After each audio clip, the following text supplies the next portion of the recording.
The Seagulls Quest.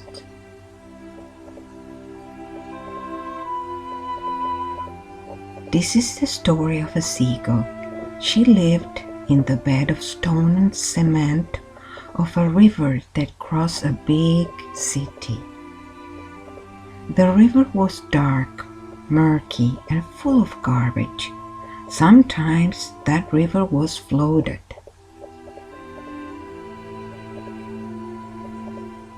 And other times it seemed a thread of water soon to disappear completely.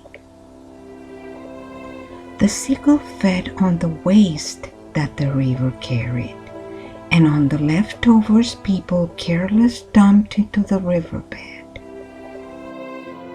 During the hot summer season, she scalded her feet on the burning stones of the bank. In harsh winter time, she had to take shelter with other birds under the bridges to keep themselves warm. One day, when she was angrily biting an apple crest someone had thrown from the street, a pigeon appeared that always crawled around the river and talked to her like this. "I don't understand what you seagulls do here. You're out of place. The pigeons belong in the city. We live on the roofs, cornices, and parks. A seagull must be near the sea." "The sea? What is that?" said curiously the seagull. "I was born in this river. I have never been away from here."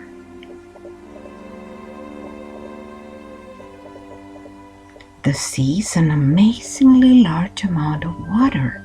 It's magnificent, beautiful, and full of fish to feast off. "Wow, that must be something," said the seagull. "And where, if you don't mind telling me, is that amazing sea?" "You would have to go over those mountains, fly on the way to the sunset over hills and plains, and you'll find it." "Fly towards the sunset," said the seagull. "But that could be dangerous. I would be afraid to get lost in the way. Besides, my dear friend, it's good enough to live over here." "If I was you, I would try it." "Moreover, I would go with you. But I don't like seafood, and I would miss my dear friends of the park, the horse in the statue, and the other pigeons."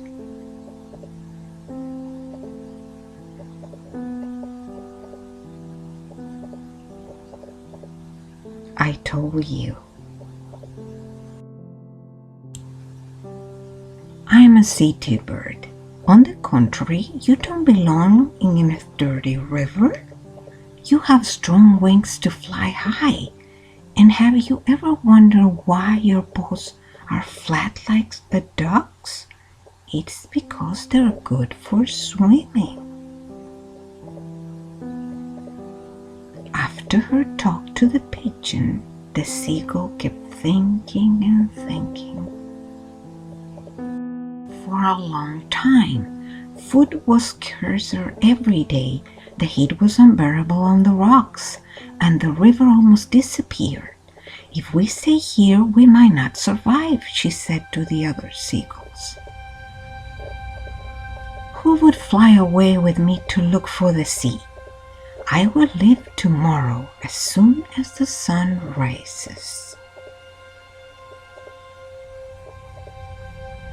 3 seagulls agreed to go with her on the journey.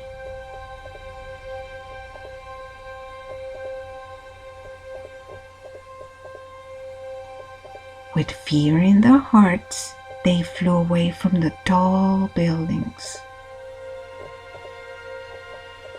leaving behind the gray and smog of the big city.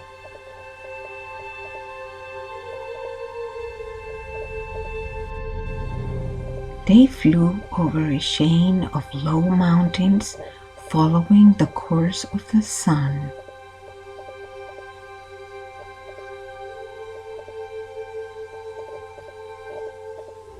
At the other side, they glide over pastures and cultivated fields. By sundown, feeling tired and hungry, they discover a large sunflower field.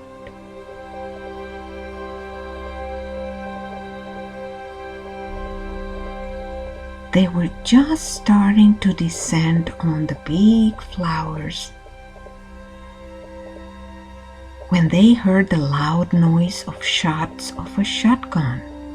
One of the seagulls was injured, and all of them escaped terrified.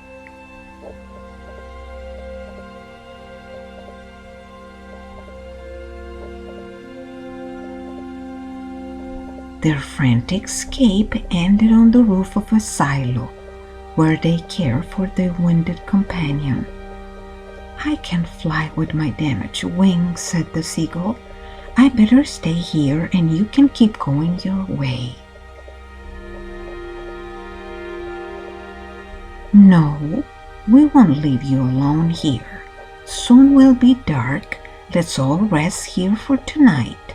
Tomorrow you will feel better." And so they did. The day dawned beautifully, and they realized with joy that the silo was full of grain. The injured seagull said then, "Keep on flying, my friends. It will take a while for my wing to heal. I will stay here hidden and silent so that the field keeper cannot find me. And when I recover, I will continue on my way to the sea. Someday we will meet again." The three seagulls spread their wings and flew away, while their wounded friend wished them good luck from the top of the silo.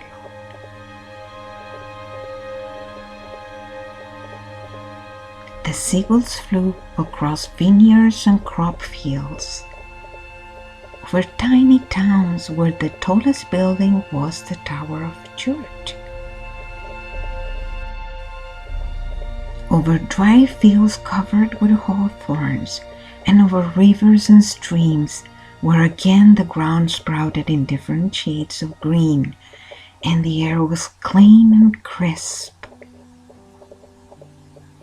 Suddenly, the seagull hearts jumped of joy.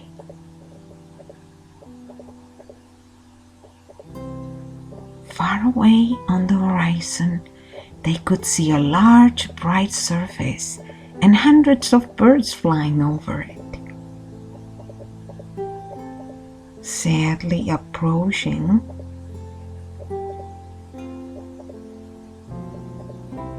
they realized that instead of water, there were tons of garbage, plastics and cans that shining against the sun create a mirage.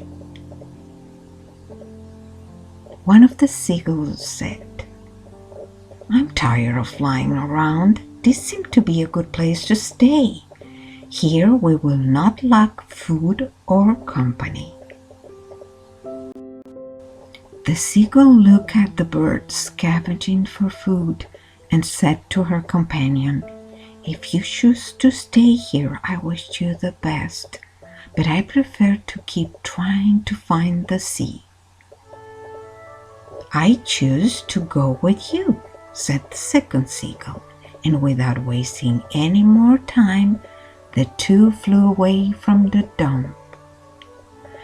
At the end of the day, while passing through a village, they heard a loud sound of warbles and screeches. Approaching, the seagulls discovered on a green and perfect lawn a huge cage full of all kinds of birds.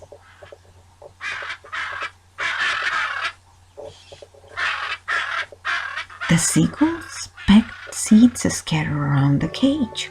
They decided to spend the night there, sheltering under the cozy branches of a chestnut tree.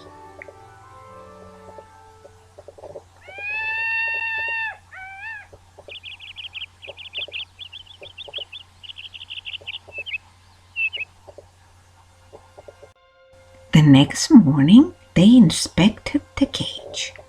There were feeders with fruits and seeds and containers of fresh water to drink. "This is a good life," said her companion. "Everyone here looks very happy. We would have a shelter and plenty of food from now on."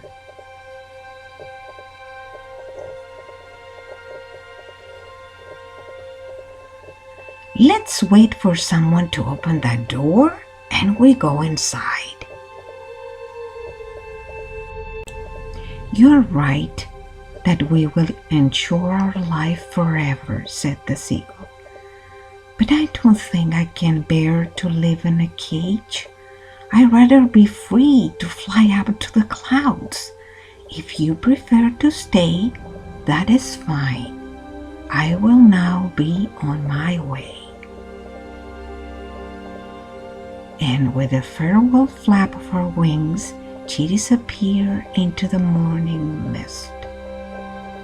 She flew all that day. The sun went down over the horizon and everything faded to black. Finally, very tired, she decided to land on the rocks. She heard a thunderous deep sound that without pause crossed the night. The air felt moist and cold. Under the moonlight, she felt the presence of a dark shadow threatening her.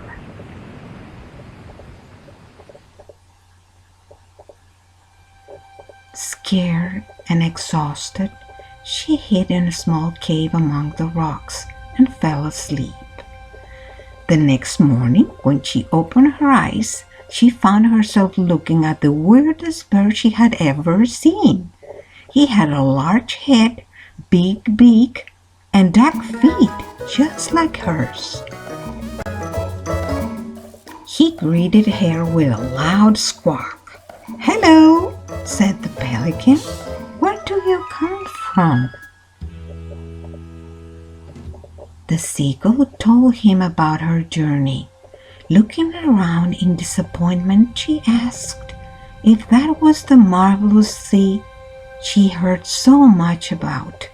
The sand was black, greasy, and sticky. The water thick and dark. Everything smelled of rot. "No, my friend," said the pelican. "Everything here is contaminated." The men installed close by a refinery that dumped their waste on this beach. Those liquids poisoned the water.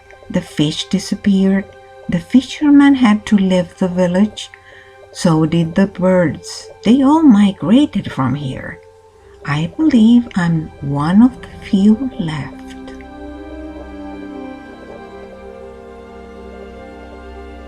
Keep flying north, my friend. Don't give up. Soon you will find the place you're looking for. The seagull flew without a rest, over poor villages, over sunken boats, over crowded beaches, even over a large port full of huge ships, where the dark water gleamed with oil, and the noise and chaos was almost the same to the city she had escaped. Finally, she found it.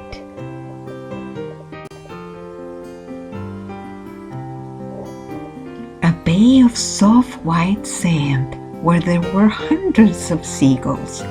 Some were resting in the sun, others were pecking the shellfish that the sea had brought to the beach, and little gulls were playing in the waves.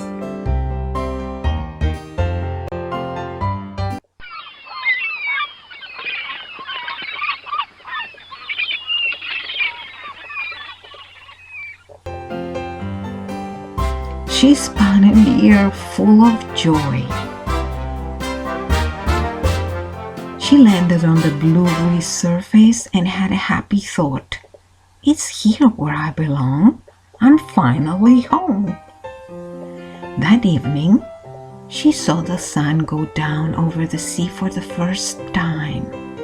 Watching the golden globe change shape and dye the horizon with fire, the seagull thought it was the most beautiful thing she had ever seen.